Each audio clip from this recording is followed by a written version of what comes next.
នេះជាពីបច្ឆាវិស័យជានីទី3មានលោកម្ចាស់មានប្រប្រដីគង់នៅវត្តទួលព្រះរាជាលោកម្ចាស់គង់នៅវត្តសំប៉ានមានិយាយមវត្ត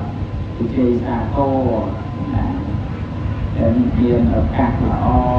ហើយជាទីជ្រះថ្លាម្ចាស់បុណ្យបាទមានសេចក្តីជ្រះថ្លានិមន្តព្រះគ្រូចៅអធិការវត្តទូព្រះរាជាវត្តសំប៉ានជាដើមនឹងដើម្បីបានសម្ដែងព្រះធម៌ទេសនាធ្វើជាធម្មទានចឹងដើម្បីបានស្រួលបានឆ្លើយជាបច្ឆាវិស័យជានីទី2ដែលមានការផ្លាស់ប្ដូរកតនាមនាមជាប្រកដីផ្លប់ស្គាល់ផ្លប់អាវនឹងផ្លាស់ប្ដូរកតនាមនឹងទៅជាខនិកនាមនាមដែលកើតឡើងមួយចំណាក់មួយគ្រាក្នុងពេលសម្ដែងធម៌តែប៉ុណ្ណឹងឯងនឹងក៏តាំងនាមឲ្យលោកម្ចាស់ជាឧបល័យខាងលោកម្ចាស់គង់នៅវត្តទូព្រះរាជានឹងជាឧបល័យហើយលោកម្ចាស់នៅវត្តសំប៉ាននឹងជាអនន្តអាត្មានឹងកសបៈអ្នកសួរបញ្ចការប្រគេននាមនេះតាំងជាអនិកនាមនេះមិនដឹងជាលោកមានអាយុទាំងពីរព្រះអង្គនឹងព្រមមិនព្រមអីយ៉ាងណាក៏មិនដឹងចេះតែតែងតាំងចេះតែដាក់ឯងតាមបានសួរយោបល់ទឹកចិត្តរបស់លោកម្ចាស់ទាំងពីរព្រះអង្គផងមិនដឹងជាព្រមឬមិនព្រមអន្តតីយ៉ាងម៉េចក៏មិនដឹងឥឡូវចង់សួរលោកម្ចាស់ខាងវែងដៃមុនសូមរតនានិមន្តអ្នកមកអូរតនាប្រយោគយកព្រះករុណាចាស់ទូក្រាបសូមព្រះនមស្ការចំពោះប្រជុំបីនៃព្រះត្រៃរតន៍ដល់សេចក្តីគោរពព្រះថ្លាយ៉ាងក្រៃលែងសពការសូមនមស្ការព្រះអង្គគ្រូសង្ឃៈពិតោលោកចរិញព្រះអង្គគ្រូទីព្រះមហាកាសបជាពិចារិកាវត្តវិជ័យសាគរដោយសេចក្តីគោរពព្រះថ្លានមស្ការចំពោះព្រះអង្គគ្រូអ្នកប្តីពិចារិកាវត្តសំប៉ាន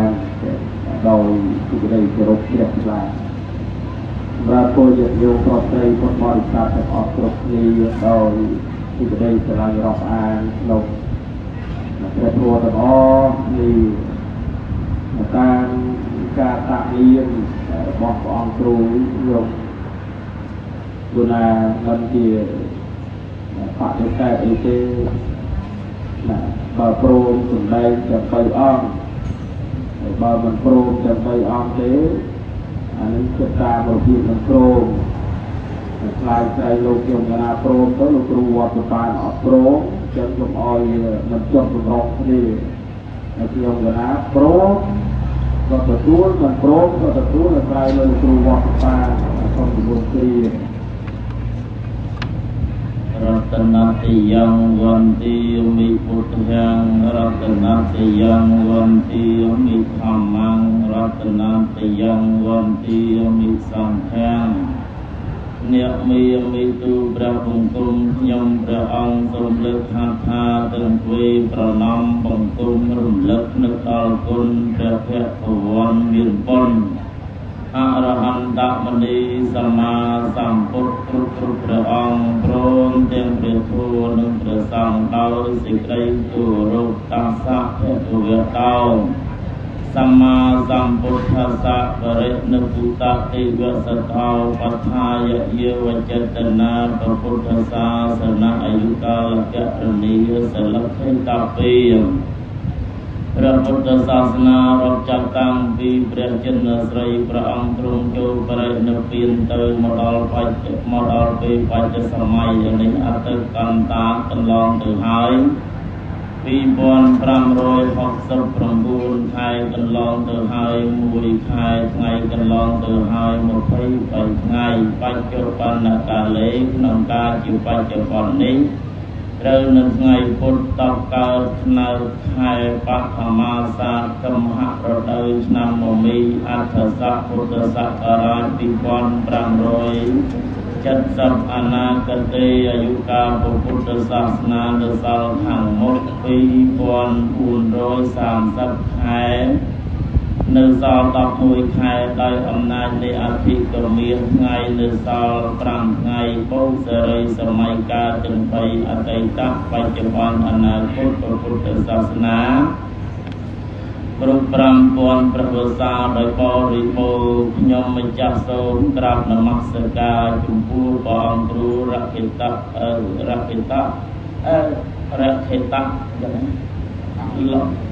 រខិតៈលំដរិនហើយថ្ងៃនេះមកទេសនាកូនពៅគេហើយហ្មងអានគួរខុសមកនេះស្ដាប់បាននៅតែខុសទៀតញោមហើយថ្ងៃនេះមានផបណាសំដែងធម៌បានមួយគ្រូចៅទីកាជាគៀហើយថ្ងៃនេះបានប៉ះជាមួយព្រះអង្គគ្រូលន់សរិនបច្ចៅអធិការទ្វេអារាម2វត្តកំពីជ័យសាគោផងកំពង់គោផងក៏ទៅលោកមានបុណ្យពោះណាឡើងចៅទីកាម្ដងធ្វើ2វត្តហ្មងវត្តកំពង់គោផងវត្តវិជ័យសាគោផងអាត្មាជិះទៅវត្តសម្បាតមួយអត់មានសពើមួយទៀតផងដោយសេចក្តីជ្រះថ្លាខ្ញុំម្ចាស់សូមក្រាបនមស្ការថ្វាយបង្គំព្រះគ្រូសវណ្ណបញ្ញាទេពសវណ្ណវិន័យធម៌ស្រុកកោះធំហើយបច្ចៅទីការទូបរិជាព្រះអង្គធំមកនោះក៏មានបារមីមកតាមដែរឡើងល្ងឹតមេយ៉ាងក្តៅចង់ប្រេះខ្លួនហើយសូមដល់សេចក្តីជ្រះថ្លាខ្ញុំកណាថាព្រមហើយមកនឹងព្រមហើយបើមិនព្រមមិនមកទេហើយបើមិនព្រមកុំគៀបតអូសមកឥឡូវហ្នឹងព្រមនិមន្តថា3វត្តជាគៀច3វត្តថ្ងៃនេះបាន3វត្តមែនហើយដល់ព្រមហើយបើមិនព្រមមុននឹងព្រមសូមប្រគេនពរដល់ព្រះអរិយកាសពថាបើសួរសូមកុំសួរកន្លែងណាអត់ចេះព្រោះអញ្ចឹងទឹកដីហ្នឹងទឹកដីសម្បានបើសួរកន្លែងអត់ចេះដល់កន្លែងអត់ចាំហើយអត់អីខ្មាស់គេទៀតអញ្ចឹងសូមប្រគេនពរថាសួរកន្លែងណាដែលចេះបានហើយមួយទៀតបើខ្ញុំកណាឆ្ងល់កន្លែងណាមួយណាយ៉ាងណីសូមសួរព្រះអរិយកាសពវិញព្រោះព្រះអរិយកាសពជាព្រះមហាថារចាស់វសាសំឡេងនឹងសុទន់ពីរោះហើយ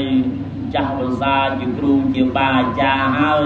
អញ្ចឹងសូមពីពរហ្នឹងបើទទួលមិននិមន្តសំដែងបើមិនទទួលទៅកំពង់គោវិញក៏អត់ថាអីដែរហើយមួយទៀតពីមុនអានន្តពីមុនអានន្តឃ្លាំងធរអានន្តឃ្លាំងចាំហើយអានន្តខ្ញុំកណាអានន្តវត្តបានេះឃ្លាំងដែរឃ្លាំងខ្លាញ់លើសតែខ្លាញ់ទេអាស៊ីទេអត់មានលើសអីទៀតទេអញ្ចឹងអានន្តពីមុនគេចេះធរអានន្តពីមុនឃ្លាំងធរអញ្ចឹងខ្ញុំកណាមានតែឃ្លាំងខ្លាញ់ទេទៀនម្ចាស់សូមនិមន្តជ្រាបណាគ្រូចាឃើញថាព្រមព្រៀងគ្នាហើយមិនអីទេហើយឥឡូវនេះសូមឲ្យព្រះអុកល័យខាងស្មារតីចាំស្ដាប់សំណួរក្នុងឱកាសនេះម្ចាស់ទានមានសុភាជ្រះថ្លាមានទឹកចិត្តប្រកបដោយអត្ថញ្ញូតកវិធីសាស្ត្រពោនឹករលឹកដឹងគុណដល់លោកអ្នកដ៏មានគុណបានធ្វើបុណ្យបំពេញកុសលនឹងឡើងដើម្បីបានបុណ្យបានកុសលផងនិងបានសេចក្តីសុខសម្រាប់ខ្លួនផងចឹងយើងទាំងអស់គ្នានឹងសត្វសង្ឃតែចង់បានសេចក្តីសុខ សេចក្តីចម្រើនសុខៈនិងពលសេចក្តីសុខនេះគឺប្រព្រឹត្តទៅតាមផ្លូវពីរហៅថាកាយវិកៈសុខសុខដែលប្រព្រឹត្តទៅតាមផ្លូវកាយចេតកៈសុខសុខដែលប្រព្រឹត្តទៅតាមផ្លូវចិត្ត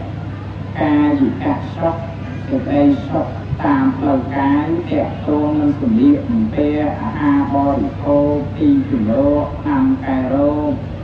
និងទីលំនៅមានអនាម័យសាងអត្តបានបញ្ចេញពលកម្មអីជាដើមទៅបានសេចក្តីសុខតាមផ្លូវកាយសេចក្តីសុខផ្លូវចិត្តទាក់ទងនឹងបុណ្យកុសលទាក់ទងនឹងព្រះធម៌ចឹងដើម្បីបានសេចក្តីសុខផ្លូវកាយនិងសេចក្តីសុខផ្លូវចិត្តត្រូវតែមានធម៌អប់រំចិត្តនឹងឲ្យបានសុខស្ងប់ទៅបើមិនមានព្រះធម៌ដើម្បីអប់រំទេក៏មិនបានសុខមិនបានស្ងប់តាមផ្លូវចិត្តទេ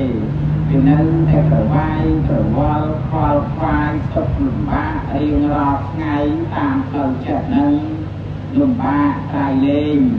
ចឹងដើម្បីបានសេចក្តីសុខតាមផ្លូវចិត្តដល់តែយើងប្រព្រឹត្តតាមធម៌ជាធម្មមានឬធម្មៈបដិកតិប្រតិបត្តិគួរសំគួរដល់គួរតែបានស្ដាប់ដោយល្អហើយសិក្សាដោយល្អហើយ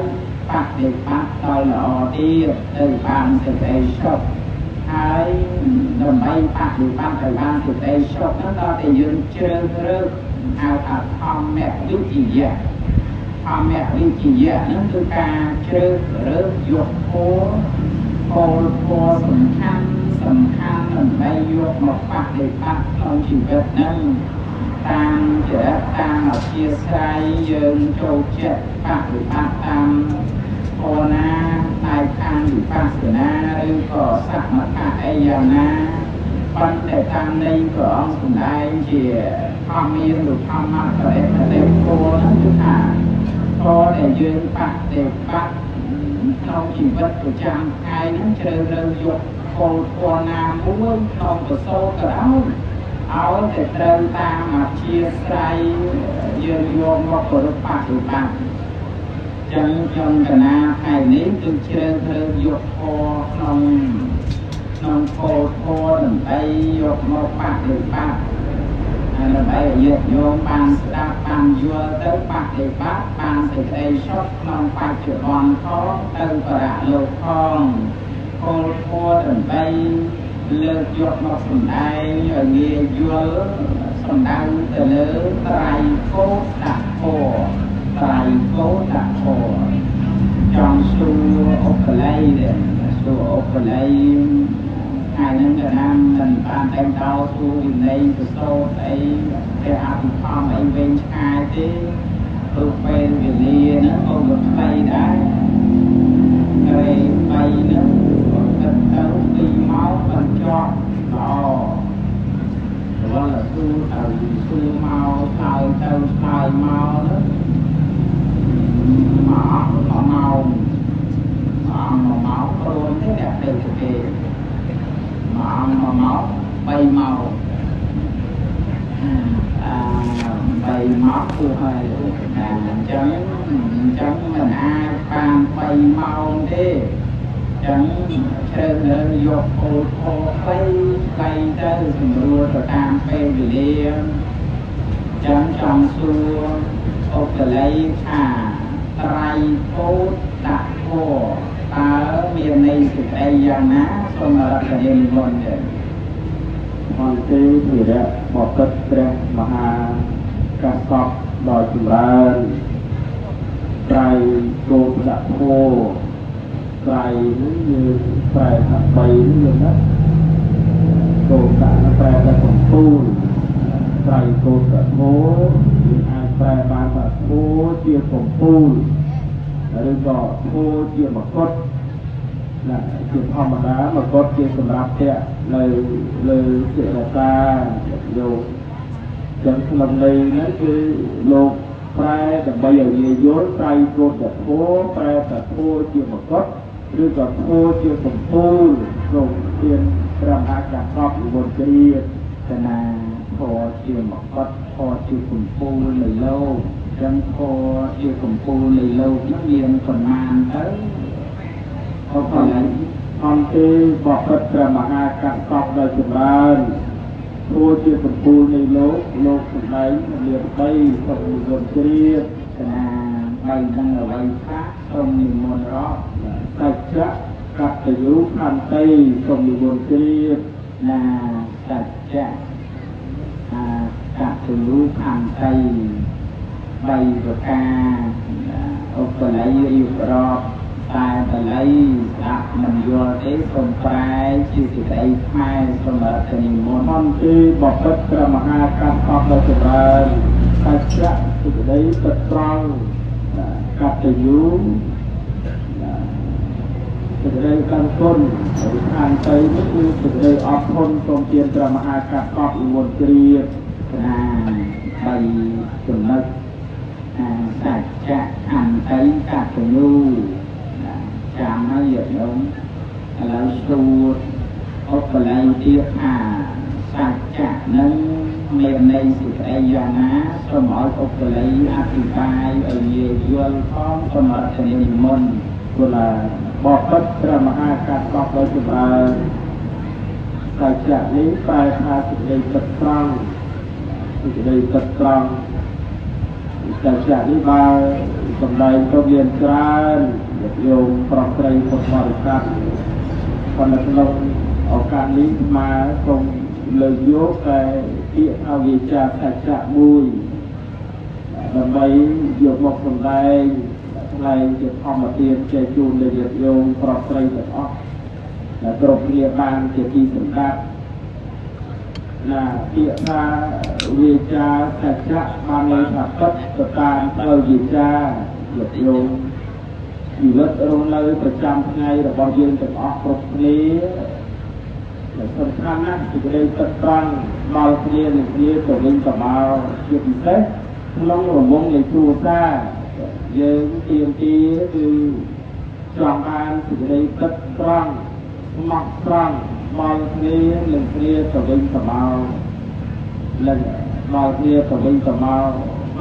เยี่ยมเรียนสิ่งใดตัดตั้งจีนตั้งสมัครตั้งบางทีตัวเองกับมาเราหลงวงในครูการลูกเราเล่นการสิ่งใดก็เราเล่นการสิ่งใดสบายมันเรียนตั้งหาขนมหลงวงในครูการโดยเฉพาะแต่เราจะเรียนขนมครูการเยอะว่าเราสัจจะโพธิวิจารสัจจะว่าเราเกี่ยวกับว่าเราเกี่ยวจีนตั้งนี้พลังครูตาลุกตัดเจียนหลังบ้านก็มันเทียเตยเหยียดโยมพอได้มันสมัครตั้งมันจีนตั้งถือบุญประพนก็เตยอาเตยประพนมันสมัครตั้งถือบุญพอได้ก็เตยอาเตยโกนตราโกนไรมันสมัครตั้งจีนตั้งถือบุญประพนมาได้ก็เตยอาเตยฉันชีวิตรวมเลยประจำไงในครัวตาบางทีจะออกตกเรียนแบบนี้ผมพูดคุยกับเจ้าของคนไรแต่คนทำนะตรองดีจ่าแต่จะการทดตามเราดีจ่าตาเลยนะเยอะรวมเลยก็ไปเรียนที่ตัดที่ตั้งเราเรียนสวิงสมาวเรื่องเกิดรวมเลยเรื่องการทดจะต้องรวมแบบนี้ลงตัววงในครูตาบางเยอะเยอะโยมเรียนจากสัจจะนั้นคือลองเลยต้องลงสมัยถ้าปักปัดเคยมันเคยถ้ามันเคยหรือหล่อถ้าหล่อเกาะถ้าเกาะเองเชื่อใจอันนั้นคือลงสมัยแท้จริงเรียนจากสัจจะเรียนจากสัจจะนั่นคือสำคัญนะสำหรับชีวิตการประพฤติเลยบางเรื่องจะกรบเรียนติดการไงโดยการเรียนรอบโลกประมาณตอนนี้ประกาศตอนนั้นตรงพระมหาการทรัพย์อยู่บนจุดบนเป็นตรงอยู่บนเรียบขนาดมันบนเป็นเท่กันถัดเป็นเตียงให้กับไอ้ที่ดีจังสูบนเท้าลูกเทเอาตรงตบเอาไปไล่ไว้อันลูกเท អូបល័យអធិបាយមកប៉ុណ្ណឹងល្មមទៅដាក់យល់ហើយចង់សួរនៅចំណុចទី2អន្តៃហ្នឹងប្រែនៃសេចក្តីយ៉ាងណាសូមឲ្យអនុទេអធិបាយឲ្យយកញោមបានយល់ចូលចិត្តផងសូមរដ្ឋនិមន្តយល់ថាអន្តៃប្រែថាសេចក្តីអត់ធន់ជាគូនឹងទៅចិត្តថាអន្តេតែថាសេចក្តីអត់ជាគូនឹងទៅចិត្តថាតែថាសេចក្តីធន់រួមកាត់ទាំងពីរនឹងមកអន្តេសេចក្តីអត់ធន់សេចក្តីអត់ធន់ឡើងសេចក្តីអត់ធន់នឹងញាតិញោមប្រុសស្រីពុទ្ធបរិស័ទទាំងអស់គ្រប់គ្នាក៏មានជាប្រចាំជារៀងរាល់ថ្ងៃដែរជីវិតដែលរស់នៅប្រចាំថ្ងៃក៏តែមានលោកធម៌អន្តេនឹងទៅការប្រព្រឹត្តលោកកិច្ចការងារទាំងឡាយទាំងពួងនឹងអាចសម្រេចជាប្រយោជន៍ទៅបានការងារអីក៏ដោយលោកញោមបើខ្វះការអត់ធ្មត់ខ្វះសេចក្តីអត់ធន់ហ្នឹងគឺមិនអាចសម្រេចជាប្រយោជន៍ទៅបានទេទូយ៉ាងដូចព្រះសម្មាសម្ពុទ្ធជាម្ចាស់បរមគ្រូនៃយើងជាដើមនេះញាតិញោមព្រះអង្គជាអាចសម្រាប់នៅអនុត្តរសម្មាសម្ពោធិញ្ញាណអាចត្រាស់ដឹងនៅសច្ចៈធម៌មានទុក្ខសច្ចៈសមុទយសច្ចៈនិរោធសច្ចៈអ្នកសច្ចៈនឹងទៅបានអាស្រ័យវិសាព្រះអង្គបានសាងសន្សំលោកបារមីធัวក្នុងនោះក៏មានអន្តេបារមីនឹងដែរសេចក្តីអត់ធន់ហ្នឹងយកអត់ធន់ចំពោះទុក្ខវេទនាទៅតាមផ្លូវកាយអត់ធន់ចំពោះទុក្ខវេទនាទៅតាមផ្លូវចិត្តអញ្ចឹងការសាងសន្សំនៅបុណ្យបារមីរបស់ព្រះអង្គមានខាងចិត្តបារមីជាដើមយកក្នុងចំណោមបារមីទាំង30ហ្នឹងមានខាងចិត្តបារមីមួយដែរបារមី30ញាតិញោមសិក្សាឬក៏ញាតិញោមសូត្ររាល់ថ្ងៃចាំចេះហើយមានទានបារមីសីលបារមីលេខញ្ញបារមីបញ្ញាបារមីវិរិយបារមីសច្ចៈបារមីខន្តិបារមីអភិដ្ឋានបារមីមេត្តាបារមីឧបេក្ខាបារមីចឹងក្នុងចំណោមបារមីទាំងអស់ហ្នឹងក្នុងនោះមានខន្តិបារមីមួយដែរតែជាធូរអាចញ៉ាំឲ្យពុទ្ធជាម្ចាស់បរមគ្រូនៃយើងបានសម្រាប់នៅអនុត្តរសម្មាសម្ពោធិញ្ញាណអាចសម្រាប់បានលើអាចសម្រាប់លើអាចតាក់ដល់អនុត្តរសម្មាសម្ពោធិញ្ញាណបានដោយសារតែអំណាចនៃបារមីធម៌មួយដែរគឺខន្តិបារមីគឺសេចក្តីអត់ធន់ចំពោះទុក្ខវេទនាតាមផ្លូវកាយទុក្ខវេទនាតាមផ្លូវចិត្តនឹងឯងឥឡូវនេះញាតិញោមកំពុងតែអង្គុយស្ដាប់ពធនេះក៏មានទុក្ខវេទនាកើតឡើងតាមផ្លូវកាយញោមអង្គុយទៅចុកដៃចុកជើងចុកចង្កេះនឹងជាទុក្ខវេទនាណាញោមទុក្ខវេទនាកើតតាមផ្លូវកាយហ្នឹងញោមអង្គុយទៅចុកជើងទេចុកទៅស្ពឹកប្រពន្ធជាពលលេខកំជើងលេខកំជើងខ្លួនឯងក៏មានញោមអង្គុយលើក៏អីអត់បញ្ហាទេឯងច្រឡំជើងអីបានក៏និយាយយកអង្គុយរៀបស្មើជាមួយនឹងព្រមទេអង្គុយយូរទៅស្ពឹកប្រពន្ធស្ពឹកប្រពន្ធស្ទាបទៅស្ពឹកលេខកំជើងខ្លួនឯងរើមកនេះមកនោះកំឡុងស្ទាបកំជើងខ្លួនឯងនឹង5នាទី10នាទីនេះជាទុក្ខវេទនាដែលកើតឡើងតាមផ្លូវកាយកាលណាបើមានទុក្ខវេទនាកើតឡើងតាមផ្លូវកាយអាផ្លូវចិត្តនេះក៏តាមនឹងដែរយកតាមប្រការនឹងចឹងដែរនឹងកាយលំបាកហើយចិត្តក៏មិនស្រួលដែរនេះណាកាយទុកហើយចិត្តក៏មិនល្អប្រសើរដែរអានេះអញ្ចឹងប៉ុន្តែដើម្បីទាមទារឲ្យការស្ដាប់ពធនឹងបានជាប់ចុងជាប់ដើមដើម្បីបានស្ដាប់ពធនឹងបានបនបានកសលកើតពីការស្ដាប់ទោះបីជាទុក្ខវេទនាយ៉ាងណាក៏យកអត់ធ្មត់អំណត់អត់ត្រង់តស៊ូព្យាយាមដូចមន្តកៈទេវបុត្រទៅកើតពីសត្វកង្កែបយក សម័យកាលដែលព្រះពុទ្ធព្រះអង្គសម្ដែងពធនៅនគរចម្ប៉ាដែលមកប្រាក់មកករណីគណៈនោះសង្កេតរឿងពីទឹកស្រះមកសង្ឡំស្ដាប់ពធព្រះអង្គដែរ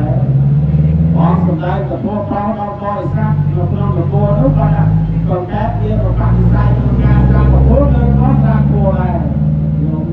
សង្ឡំស្ដាប់នោះដែរមកស្ដាប់ខាងក្រោយបរិស័ទអញ្ចឹងទៅ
វាគោយកលបងមកឆ្លងពីលើហើយគ្នាអត់រើអត់ស្រែកទេយកយំណាអត់រើអត់ស្រែកក្នុងកំឡុងដើម្បីស្ដាប់ពធក្នុងកំឡុងដើម្បីគោរពពធទោះបីជាទុកវេទនាលំបាកកាយលំបាកចិត្តយ៉ាងណាក៏ឲ្យទៅនៅតែអត់រើនៅតែអត់ស្រែក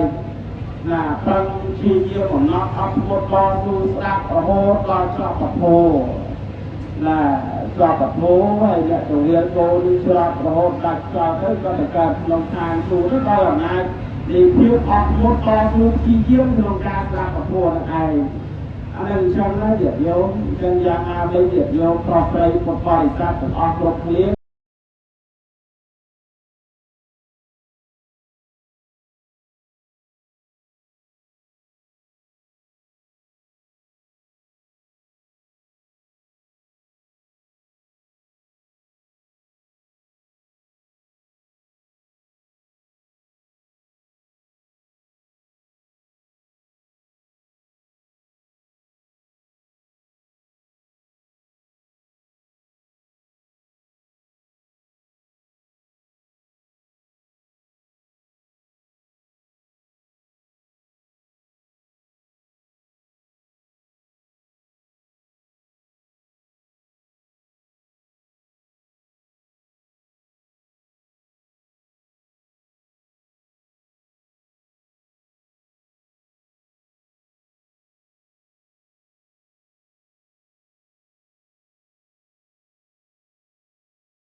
ตีพอจะเลือกตีพอได้เลย